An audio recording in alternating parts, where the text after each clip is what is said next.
10 fakta tentang uang yang harus kamu ketahui. 1. Uang yang masuk dalam kategori tidak layak edar. BI menghimbau untuk selalu memperhatikan uang agar uang tetap dalam kategori layak edar. Merawat uang bisa dilakukan dengan 5 metode jangan, yaitu: jangan dilipat, jangan dicoret, jangan dijepit, jangan diremas dan jangan dibasahi. Masyarakat perlu menjaga agar uang tersebut tetap dalam kondisi peredaran yang baik sehingga keaslian uang dapat dengan mudah diketahui. Uang yang dicoret atau dicap sebenarnya tidak layak edar dalam kategori tersebut, maka BI mengimbau kepada warga jika menemukan uang yang dicoret atau dicap, segeralah menukarnya di bank terdekat. 2. Uang tidak boleh digunakan untuk kerajinan. Hiasan mahar sudah tidak asing lagi bagi masyarakat, meski terlihat indah dan memiliki nilai seni tinggi. Penggunaan uang sebagai kerajinan mahar dilarang keras, bahkan pelakunya bisa diancam dengan pidana penjara. Melanggar Undang-Undang Nomor 7 Tahun 2011 yang menyatakan bahwa masyarakat dilarang merusak uang kertas. Pelanggaran terhadap aturan tersebut diancam dengan hukuman maksimal 5 tahun penjara dan denda maksimal 1 miliar rupiah. Karena dalam pembuatan hiasan mahar terdapat beberapa proses yang menyebabkan rusaknya uang kertas. Proses tersebut ditempel, diselotip hingga distaples. Uang yang rusak akibat dibuat hiasan mahar tidak dapat ditukarkan di bank. Maka dari itu, para pengrajin mahar diimbau untuk menggunakan uang mainan saja. 3. Pelukis uang, Soeharto Mesem.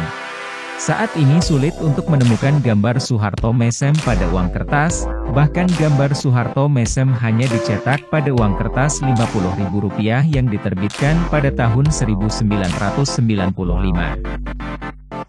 Uang ini merupakan edisi khusus memperingati pemerintahan Soeharto yang ke-25 tahun. Pelukis Soeharto Mesem sendiri adalah Pak Mujirun, seorang pengukir uang dari Perusahaan Percetakan Uang Republik Indonesia, Peruri. Sebelum desainnya terpilih, Mujirun bersaing dengan seorang pengukir uang Australia untuk menyelesaikan desain 1994 hingga 1995 yang diminta BI. Soeharto memilih desain Mujirun sebagai pemenang. Proses penjurian bersifat objektif karena hanya lukisan yang dinilai tanpa nama pelukisnya. 4. Uang logam pecahan Rp100.000. Banyak yang tidak tahu bahwa BI pernah mengeluarkan uang logam Rp100.000. Uang ini merupakan salah satu koleksi khusus seri uang BI untuk cagar alam tahun 1974. Uang berbahan emas itu dicetak untuk memperingati hari jadi ke-100 pemimpin Republik Indonesia.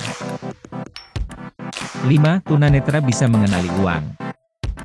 Uang kertas terbaru yang dicetak oleh BI didesain khusus agar tunanetra dapat melihat pecahan uangnya, di mana uang logam yang terdiri dari 4 pecahan ini didesain sedemikian rupa sehingga terlihat pecahannya. Hal ini memungkinkan penyandang tunanetra untuk merasakan dan memahami ukuran dan pecahan uang logam tersebut. Untuk uang kertas yang terdiri dari 7 pecahan, rinciannya adalah sebagai berikut. Pecahan Rp100.000, terdapat 1 bagian garis timbul di pinggir kertas. Pecahan Rp50.000, terdapat 2 bagian garis timbul di pinggir kertas. Pecahan Rp20.000, terdapat 3 bagian garis timbul di pinggir kertas. Pecahan Rp10.000, terdapat 4 bagian garis timbul di pinggir kertas. Pecahan Rp5.000, terdapat 5 bagian garis timbul di pinggir kertas. Pecahan Rp2.000, terdapat 6 bagian garis timbul di pinggir kertas. Pecahan Rp1.000, terdapat 7 bagian garis timbul di pinggir kertas. 6. Bank Indonesia tidak mengeluarkan uang plastik lagi. Bank Indonesia pernah mencetak uang plastik sebelumnya. BI pernah mengeluarkan uang plastik pecahan Rp50.000 dan Rp100.000. Tidak hanya di Indonesia, banyak negara yang mulai beralih mencetak uang plastik.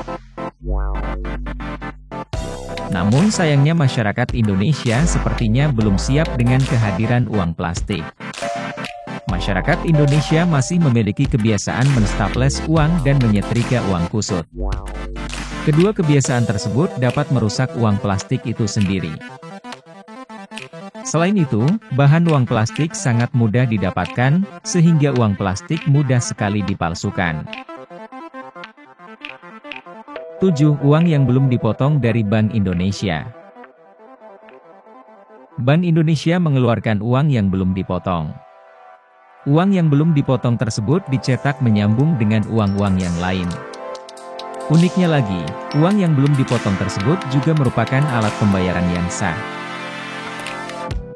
Namun Bank Indonesia menerbitkan uang yang belum dipotong tersebut hanya untuk konsumsi kolektor. Pada tahun 2004 BI pernah menerbitkan uang bersambung pecahan Rp20.000 dan Rp100.000 dalam 2 lembaran dan 4 lembaran. 1 tahun setelahnya, Bank Indonesia menerbitkan uang bersambung pecahan Rp10.000 dan Rp50.000 dalam 2 lembaran, 4 lembaran, dan 45 lembar, uang plano. 8. Bitcoin bukan mata uang resmi. Bank Indonesia telah menurunkan amanat bahwa mata uang virtual ini bukan mata uang resmi. Karena bukan mata uang resmi, Bitcoin bukan alat pembayaran yang sah. Hal ini terdapat dalam Undang-Undang Nomor 6 Tahun 2009, yang mengatur bahwa Bitcoin dan virtual currency bukanlah mata uang atau legal tender di Indonesia. Untuk itu masyarakat harus berhati-hati saat bertransaksi dengan Bitcoin. 9. Uang asing di atas 1 M dilarang dibawa masuk ke Indonesia. Pada 3 September 2018, Bank Indonesia memberlakukan larangan membawa mata uang asing senilai Rp1 miliar atau lebih. Larangan tersebut berdasarkan Peraturan Bank Indonesia Nomor 22 PB 2018 tentang pembawaan uang kertas asing ke dalam dan keluar daerah pabean Indonesia.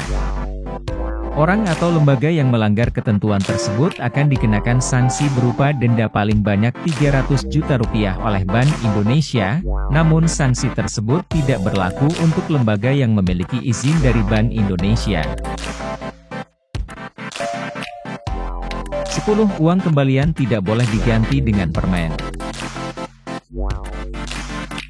Bank Indonesia secara langsung menyampaikan larangan pemberian kembalian uang receh dalam bentuk permen. Ini karena permen bukanlah alat pembayaran yang sah dan karenanya tidak boleh digunakan sebagai uang kembalian. Jika pembeli menerima kembalian berupa permen, pembeli dapat menolak permen tersebut. Faktanya, orang Indonesia sangat meremehkan koin. Di sisi lain, koin masih merupakan alat pembayaran yang sah. Peredaran koin dalam dekade ini bisa dibilang mengkhawatirkan. Bank Indonesia telah mencetak uang logam hingga Rp6 triliun, namun yang kembali ke Bank Indonesia hanya Rp900 miliar.